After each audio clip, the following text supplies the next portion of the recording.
del Proyecto Puente, maestra en energías renovables, exdirectora del cambio climático del CEDES en el gobierno de Sonora, integrante también de Energía Sonora. Carla, tú que le has dado tanto seguimiento a esto, ¿cuál es tu conclusión de lo que está ocurriendo? Ayer escribías en un artículo que leíamos en Proyecto Puente que publicábamos, distribuimos, de apostarle al combustóleo. ¿De qué se trata? ¿Cuáles son los efectos que tendría? Y la interpretación del acuerdo de la Secretaría de Energía, que cuando estábamos en la transición de apostarle a energías renovables, a paneles solares, a aerogeneradores eléctricos, que es todo este tema, ahora, ¿qué es lo que dice CENER? No, todo se va a hacer a través del residuo de refinerías con combustóleo y energías fósiles. Hola, ¿qué tal, Buenos Luis días. Alberto? Muy buenos días. Buenos días a ¿Sí? todo tu auditorio. Fíjate que sí, precisamente estaba escuchando también ahorita a Karina López. Efectivamente, todo lo que dice, pues coincido plenamente con ella. Sí existe, sí es real un problema que tenemos con el tema de transmisión y todo eso. Es un problema real, pero efectivamente es un problema que se viene arrastrando desde hace muchos años, desde el 2014, creo que dijeron ayer en la comparecencia que tuvo SENACE en el Senado, que no se ha invertido en las líneas de transmisión. Entonces, al momento de que publican un acuerdo de confiabilidad en un momento como el que estamos viviendo de la pandemia, pues sí tiene sentido este punto, ¿verdad? El problema es la manera en que se hace, ¿cómo te puedo decir? A través de un acuerdo que no establece una vigencia, y luego después se ratifica de alguna manera o incluso se empeora con el acuerdo publicado el 15 de mayo en el Diario Oficial de la Federación por parte de la Secretaría de Energía, en donde yo noto diversos énfasis en diversos puntos. De ahí mi opinión que tan amablemente ustedes publicaron el día de ayer, en donde se hace una fuerte referencia a los servicios conexos, y ahí se establece la importancia de los mismos, etcétera. Entonces, uno de estos servicios conexos, que incluso se hace una referencia tácita, explícita y explícita en el mismo acuerdo, se refiere precisamente a las centrales eléctricas a base de combustibles fósiles. Entonces de ahí tú te empiezas a dar cuenta y empiezas a ver todo el escenario, las publicaciones que hace constantemente la Secretaría de Energía en cuanto a la refinería Dos Bocas y demás, y empiezas a darte cuenta y a ver, oye, pues qué está pasando con el combustóleo, cómo es que se dice que se está guardando, que no hay dónde ubicarlo, y efectivamente, pues las centrales eléctricas renovables han venido desplazando mucho favorablemente el uso de este combustible fósil. Entonces, ¿qué es lo que pasa al limitarlas, como dice el acuerdo, a dejarlas de alguna manera por fuera, igual, de manera indefinida? Porque esta situación tampoco tiene una vigencia. Entonces, y se supone que tiene que ver con el acuerdo del 29 de abril de SENACE, pero de relación con la pandemia, pero en el acuerdo del 15 no mencionan para nada esta situación. Entonces, ahí empiezas como que a hilar y dices, bueno, uno de los escenarios, no digo que este sea, ¿verdad? Pero eso parece es lo que parece indicar, es que lo que se necesita pues es colocar ese combustóleo, hacer que precisamente esta refinería junto con las otras 6 que están funcionando y el combustóleo que se tiene por ahí, pues lo puedan ubicar, quemar, utilizar, aprovechar y en ese sentido pues darle algún tipo de solvencia económica a un proyecto que de plano nosotros estamos viendo que no funcionará. Y la situación, yo creo que el error más grande fue la manera en que se hicieron las cosas, ¿no? En cuanto a la industria. Es como si tú ahorita, Luis Alberto, dijeras, ¿sabes qué?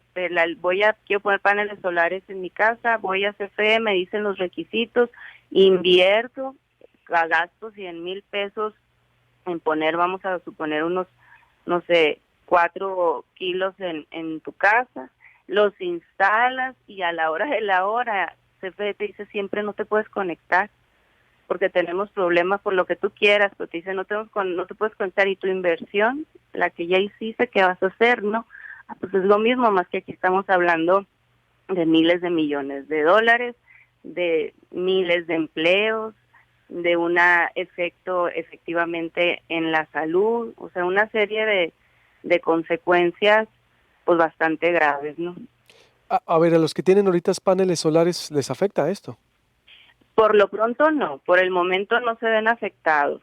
El acuerdo, si bien hace referencia a la generación distribuida, este, no hay una afectación directa, pero con lo que pasó, la realidad es que pues no sabemos qué se les va a ocurrir después. Ese es el problema, la incertidumbre, que nos dejan la desconfianza. Por lo que te digo, o sea, por un momento dices tú, bueno, es la pandemia, es transitorio, sí te genera muchas dudas, pero dices, no sé, o sea, tiene que pasar, y de repente sacan este acuerdo en el diario oficial y es donde ya de plano, pues ahora sí que ya con lo que dice el acuerdo, en donde dicen ellos de mantener un orden en la entrada de las energías limpias.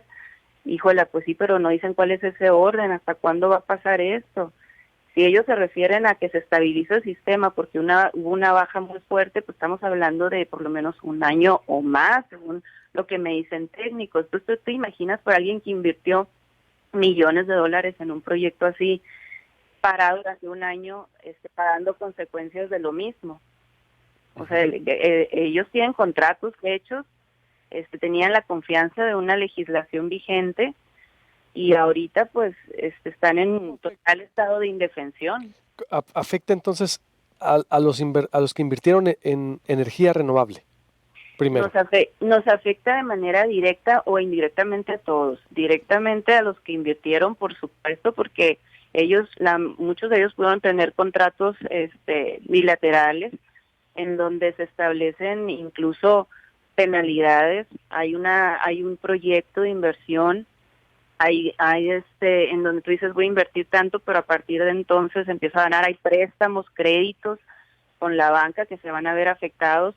Entonces hay empleos que se generaron, que se tuvieron, que se iban a generar incluso, efectos contra la salud, porque si para hacer frente a esta demanda que viene en el tema de energía, que se va a venir a dar conforme se levante esta pandemia, pues van a empezar otra vez la industria y todo, como ya está de nueva cuenta en marcha, va a empezar a operar, y entonces la demanda energética con que se va a cubrir, pues obviamente con combustibles fósiles, y de ahí viene el tema del efecto en la salud, lo que nos va a afectar a todos nosotros. Incluso he visto reportajes ya en varios lugares en cuanto a cómo ya está afectando precisamente por la quema de combustibles fósiles esta situación, ¿no?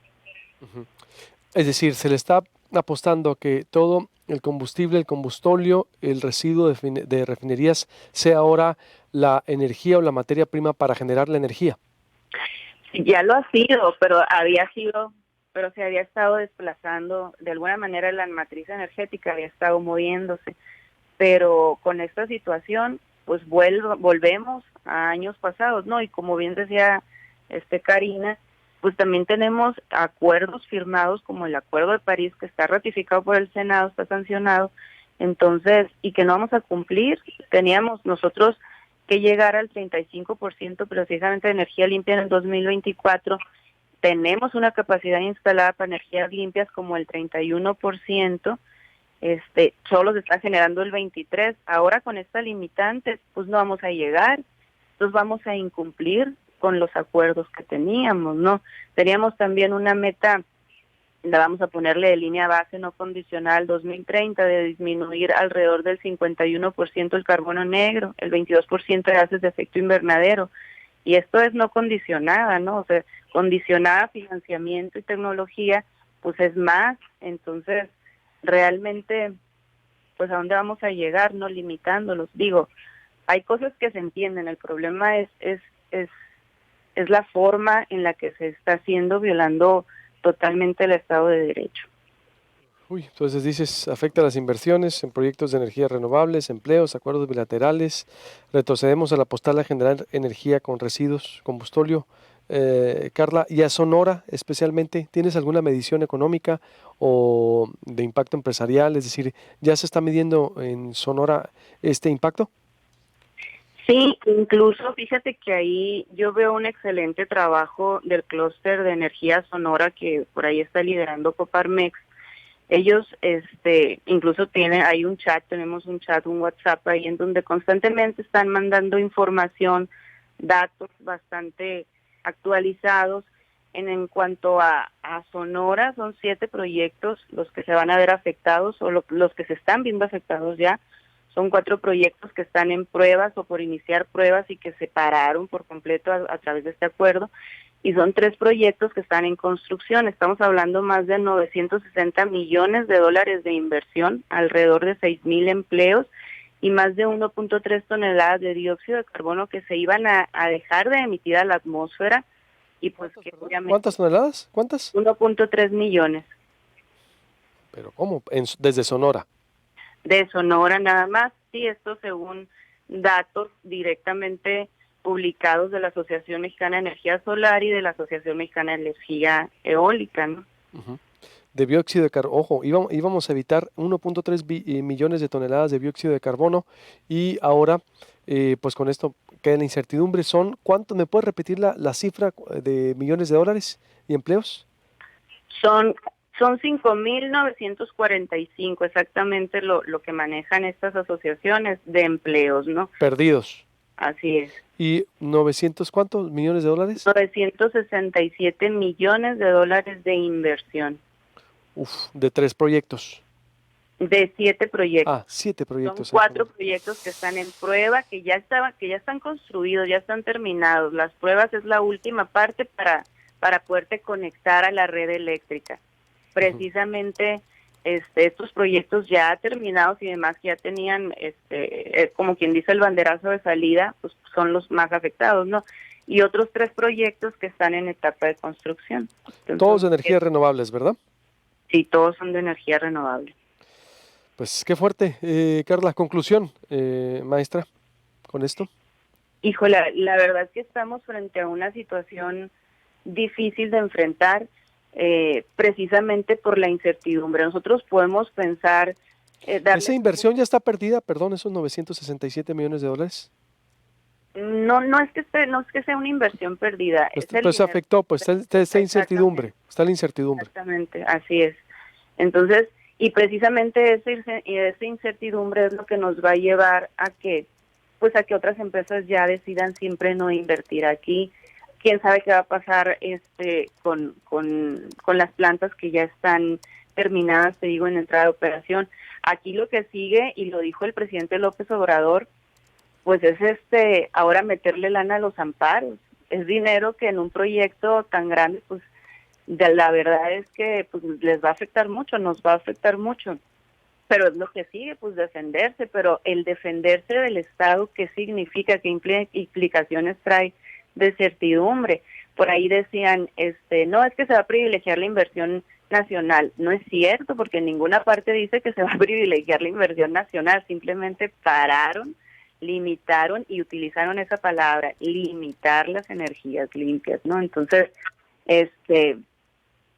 pues yo creo que esa es la conclusión, eso es lo que más nos afecta, la situación de vulnerabilidad en la que nos están dejando al Estado y al país en cuanto a proyectos de inversión, empleos, economía, en un momento en donde más lo necesitamos. Que la verdad, delicado. Gracias, te agradezco mucho, Carla, y estamos en contacto, o como siempre, y te esperamos tu próximo artículo la próxima semana. Ah, Gracias. muchísimas gracias, Luis Alberto, hasta luego. Igualmente a la maestra Carla Neuder, especialista en temas de energías renovables, exdirectora del cambio climático, la verdad, un especialista en la materia y colaboradora del proyecto Puente.